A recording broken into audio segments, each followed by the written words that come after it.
Care-i treaba cu materia?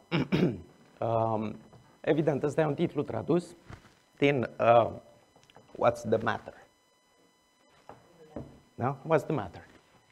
Lotusul algoritmic între iadul materialității și raiul virtual, sau cum tehnologia nu ne va salva de la noi înșine. Parcursul meu e foarte complicat. Am plecat din România în 97, m-am întors în 2007, am plecat în 2011, m-am întors în martie. Și continui să merg așa. Sunt un fel de produs al școlii foarte devreme de sociologie românească și antropologie, cum spuneam. Am trecut printr-un master în Franța și apoi un doctorat în California, la UC Irvine, unde m-am întâlnit și am putut să mă inspir din Bruno Latour, printre alții, Derrida, Baudrillard, deci foarte multă filozofie franceză și antropologie americană. Dar nu mi-a plăcut să stau în Academia, pentru că era prea constrângător și atunci m-am gândit eu că cei mai buni observatori, cred unii dintre cei mai buni observatori ai societății, care fac o muncă antropologică, deci nu sunt antropologi, sunt comedianții stand-up. Așa că mă prezint ca un stand-up antropologist. Ok. Materia unde? Materia în tehnologie și cu toții suntem fermecați de chestia asta cu wow, tehnologia fantastic, o să fie foarte frumoasă, de ce ne opunem, de ce ezităm, de ce...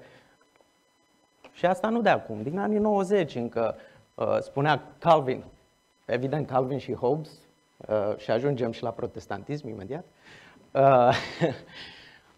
Frate, ăștia toți, Toma, adică Toma necredincioșii, care se îndoiesc tot timpul și stau în calea progresului. Apasă pe buton. Iar Hobbes spune să fiu judecat pentru că sunt în calea progresului, apăsăm pe buton. Ok, apăsăm pe buton. Ce se întâmplă?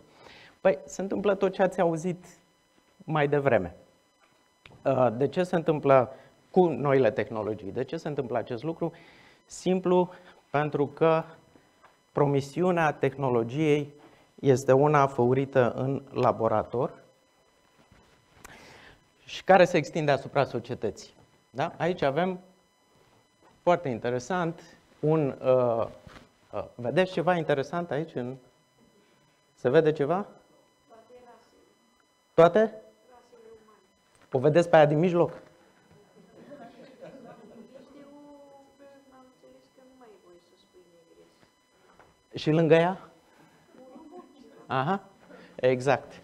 Deci este o societate, de fapt asta este, după cum vedeți, o reclamă la un joc video. Poza e făcută în Vancouver acum mulți ani, când trăiam în Vancouver, vedeți cam 7 ani trebuie să fie. Și spune multiculturalismul este inima Canadei și uitați, facem și ceea ce face Canada puternică. Și în mijloc este un robot, da? Un robot care spune iubesc Canada. Nu o vedeți încă? Uitați-o acolo în mijloc. Da? Deci ăsta e idealul. Da? E un ideal pe care ni-l promit și algoritmii.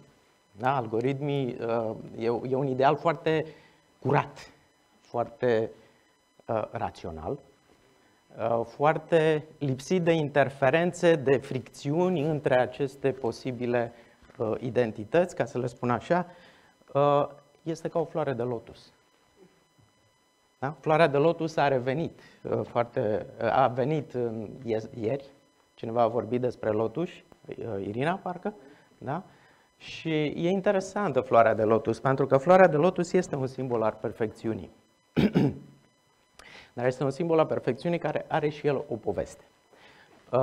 În reprezentarea de ieri, ca și în pozele pe care le putem face, cel mai mult se vede, de fapt, se vede floarea de la tijă în sus. Ce nu se vede e mâlul. Da? Nu se vede materialitatea, nu se vede ce face acea floare să fie floare. Ea este folosită în budism, în hinduism, ca simbol al perfecțiunii, nu pentru că arată perfect neapărat, ci pentru că iese din mâl și arată perfect. Și pentru că accentul pus în budism și în hinduism, de exemplu, este pe procesualitate, pe cum ajungi la floarea de lotus, nu pe a culege floarea de lotus. Modernitatea a schimbat lucrurile.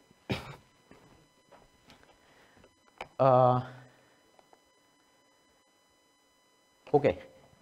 Să vă spun despre floarea de lotus. Toate nimfele trăiesc în ape liniștite sau lente și au un meristem apical de lăstari condensat sub apă, aproape de substrat.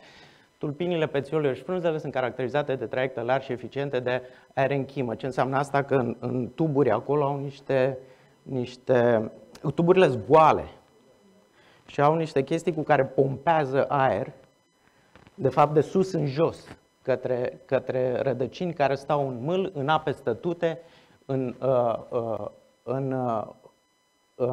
cum spune acolo, care trăiesc într-un mediu stagnant, aproape anaerob. Aceea e materialitatea pe care tehnologia ne ascunde. Ne ascunde în spatele unui ecran, în spatele unei interfețe și așa mai departe. Dacă vă uitați la noile tehnologii, veți vedea că progresul se numește, de fapt, cu cât ascunzi mai mult procesul. Nu vă uitați la telefoane neapărat sau la nu știu ce, uitați-vă la motoarele mașinilor, da? Nu mai poți să te uiți în ele. Dacă deschizi un motor de mașină, it's a black box, cum se spune. Este o cutie neagră. La fel cum sunt și mai nou algoritmii. Dar ce este interesant este că, și aici, mă rog, e mult de vorbit, într-un interviu pe care îl făceam, acum scriu o carte despre asta,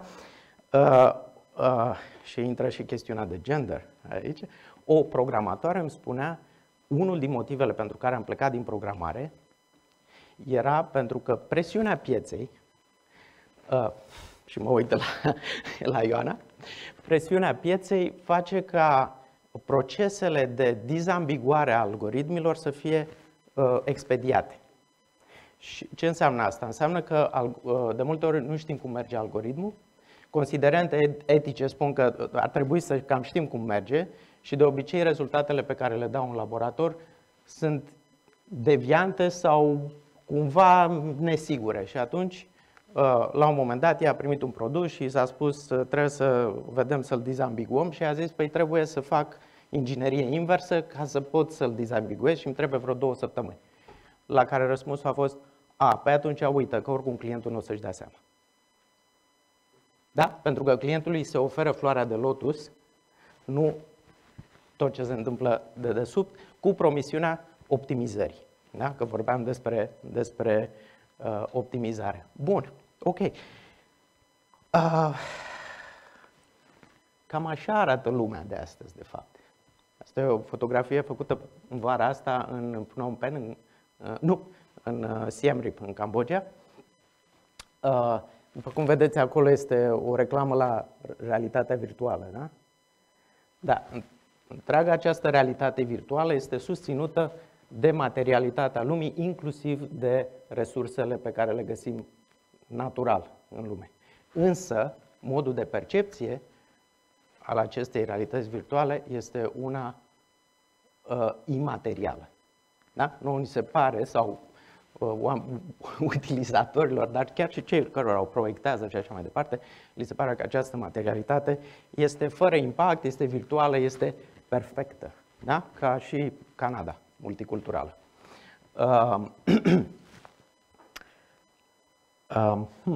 Aveți idee cât consumă în kilograme de dioxid de carbon antrenarea unui singur algoritm? Comparat cu durata de viață a unei mașini. Cât consumă carbon mașina în toată durata ei de viață? Ceva? 100 100 ce? de mașini. Nu, dar un algoritm. Și sunt milioane. Da? Deci trebuie să zic mai puțin. Da, dar mai mult de una. 5 mașini. 300.000 de kilograme de dioxid de carbon pentru antrenarea unui singur algoritm și un algoritm nu se antrenează doar o singură dată, după ce merge în lume, Se întoarce și trebuie reantrenat. Pentru că, știți bancul, eu sunt un banc de tocilari, care este diferența între teorie și practică? Teoretic, niciuna. Bun. Cum am ajuns aici? De ce această promisiune? Păi, o treime ne-a spus Răzvan, Galileo. Ce s-a întâmplat atunci? Galileo, revoluția științifică, așa zisă revoluție științifică, adică nu, e chiar revoluția științifică, care a obiectivat lumea. Adică nu numai că a trimis Pământul pe o traiectorie circumvoluționară, dar l-a transformat în obiect. La asta s-a adăugat înconjurul lumii cu voiajul lui Columb și ideea că lumea este finită. Reforma protestantă, Hannah Arendt vorbește foarte bine despre lucrurile astea, reforma protestantă care a extras sufletul din lume prin doctrina predestinării. Ce spune doctrina predestinării? Este că la naștere ești deja salvat sau nu. Tot ce se întâmplă în lume nu contează. Pentru că ai această doctrină a salvării, ești deja, numele tău e scris sau nu în cartea de la sfârșit. Tot ce se întâmplă în lume nu contează, însă ca să-ți calmezi anxietatea, poți să te apuci să faci bani, că ăsta e semnul că Dumnezeu te cunoaște. Și ești scris în cartea respectivă dacă te îmbogățești. Max Weber a vorbit pe larg de chestia asta. Perfect. Deci, scoaterea procesualității din formarea sufletului, al sinelui și, evident, Descartes, care a spus că existența, evident, în toată, că el de-aia se simțea mai bine. Descartes se simțea super bine în Olanda. Nu plăcea în Franța, era prea catolică pentru el, dar nu pe bune. Și Descartes a venit cu ideea că, ok,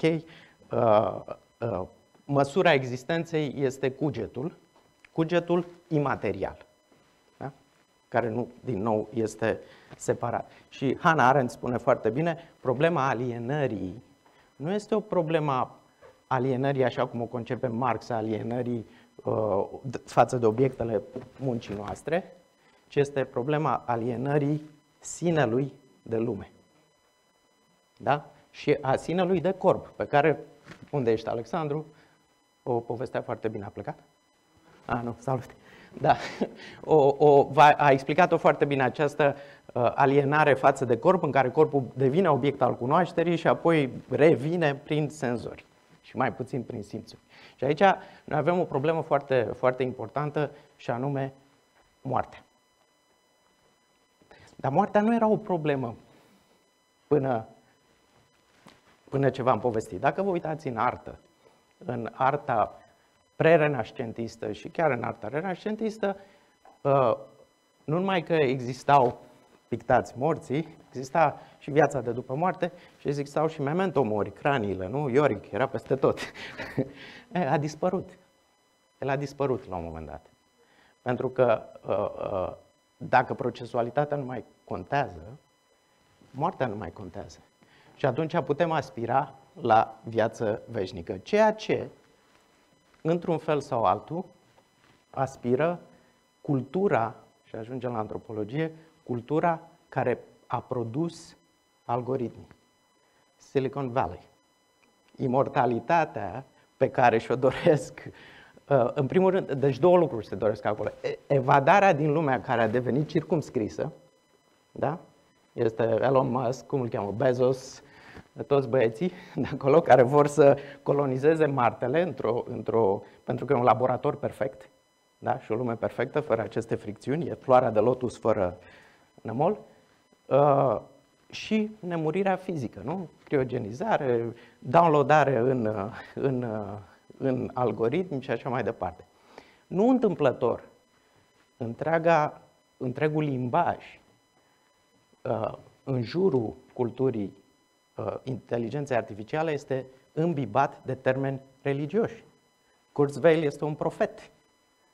Există îngeri angel investors, da? Îngeri care investesc, există guru, da? Guru și așa mai departe. Și există, evident, salvare, adică, cum îi zice, singularitate. Da? Singularitatea este, cum mai spun ei în glumă, salvation for the nerds. Adică este exact doctrina protestantă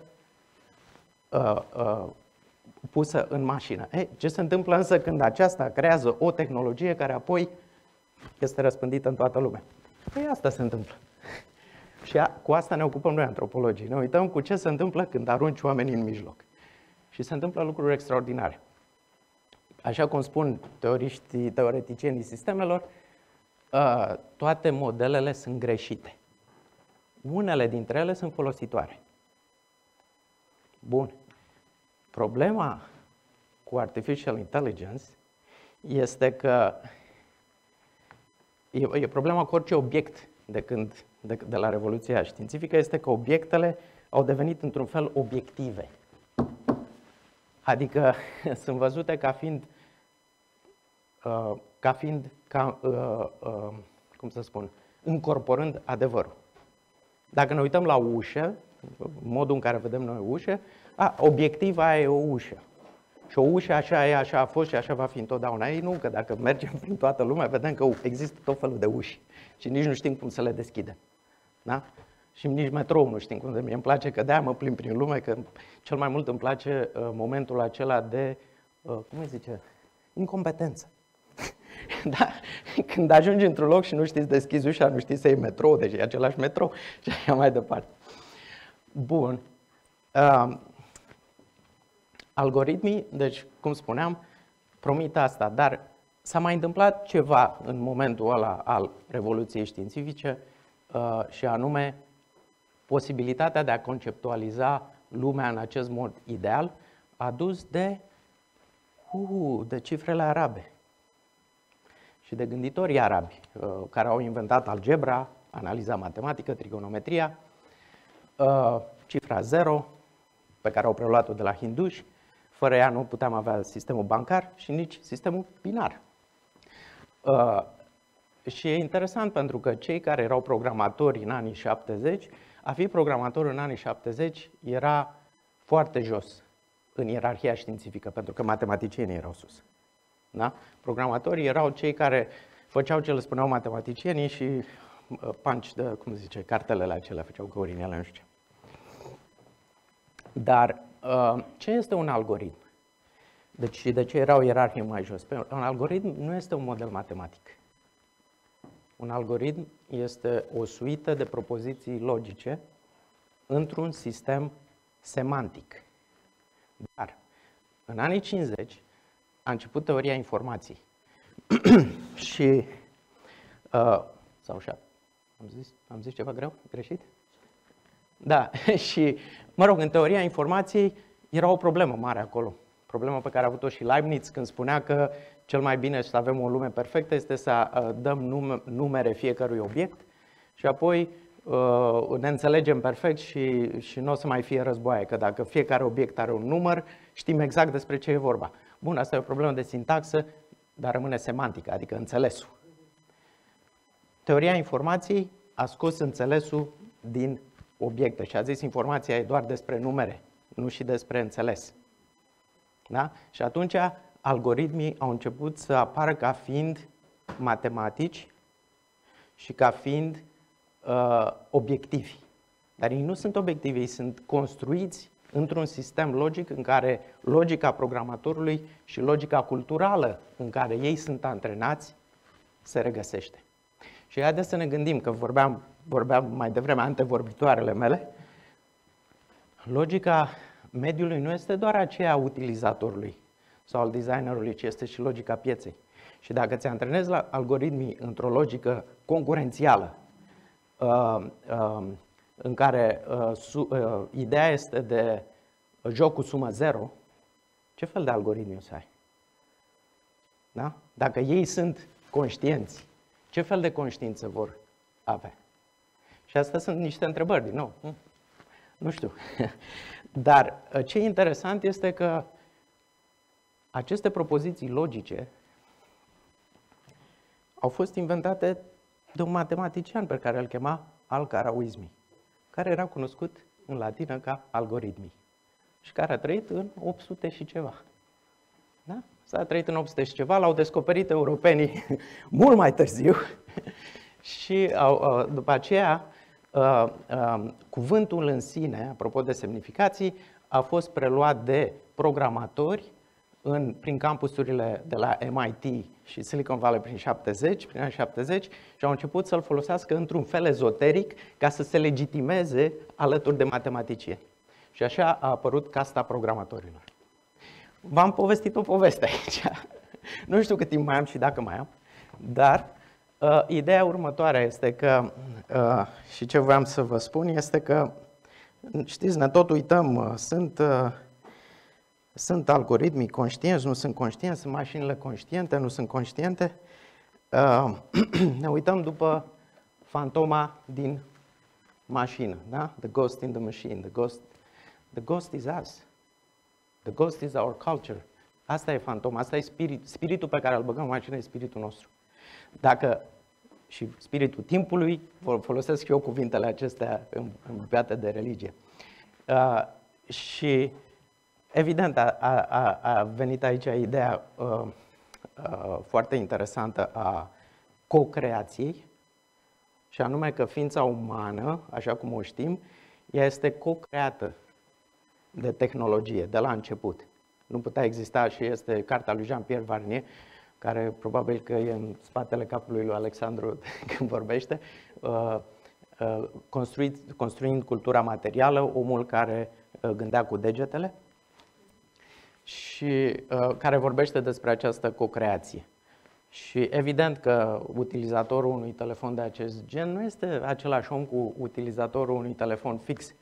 Da? Prin modul în care răspunde la telefon, prin modul în care se gândește pe sine ca fiind disponibil tot timpul să răspundă la telefon. Nu știu câți dintre dumneavoastră vă aduceți aminte că dacă telefonul suna ocupat, sau dacă suna în gol, suna în gol. Da? Acum nu, un telefon trebuie să-l... Așa. Și pe această notă, eu mi-am schimbat, cum să spun, fantoma acestui obiectivități planează și asupra antropologiei, pentru că ați văzut mai de dimineață, unde ești, Radu? Nu e aici, lasă că o să mă vadă. În care el vorbește despre de ce fac oamenii ce fac și de ce nu fac ce zic. Nu vorbește de ce facem și nu ce zicem. Da? E un titlu, însăși titlul e un fel de, știți cum spun francezii, adică structuraliștii, vorbesc ideile prin noi. Da? Și limbajul e interesant în felul ăsta. Bun, eu cred că structuraliștii și poststructuraliștii și Deleuze și toată lumea franceză acolo, ei vor să se simt vinovați pentru Descartes. Eu cred că se simt foarte vinovați pentru tot ce a făcut Descartes. Bun, și vreau să termin cu niște versuri, că m-a inspirat, îmi cer scuze că le fac traducere simultană, că așa. Sunt versuri, o să vă dați seama sau nu cine le-a scris, vă spun la sfârșit, care sunt de prin mijlocul anilor 80. Și spun așa, jocul video spune joacă-mă, recunoaște, îți ia fiecare clipă de timp și îți trimite fiori pe șira spinării, nimic nu o să te salveze ca să cheltuiești și ultimul, că erau jocurile alea cu monede, să cheltuiești și ultimul șfanț pe ele, pentru că tu le aparții. True and true. Databank, baza de date știe numărul meu, spune că trebuie să plătesc pentru că am trecut peste prag acesta și tu simți cum strânge șurubul și te aruncă de colo-colo și nu e niciun lucru pe care nu ți-l poate face ție. Cine a făcut pe cine? Cine te-a făcut pe tine? Nimeni nu ți-a spus? Dacă tu le-ai făcut pe ele, ele te-au făcut pe tine ca să plătești nota. Deci cine a făcut pe cine? Nu? Și după aia merge cu satelitele și așa, cu sateliții și așa mai departe. Poezia aparține lui Brian Johnson, Malcolm Young și Angus Young de la AC/DC.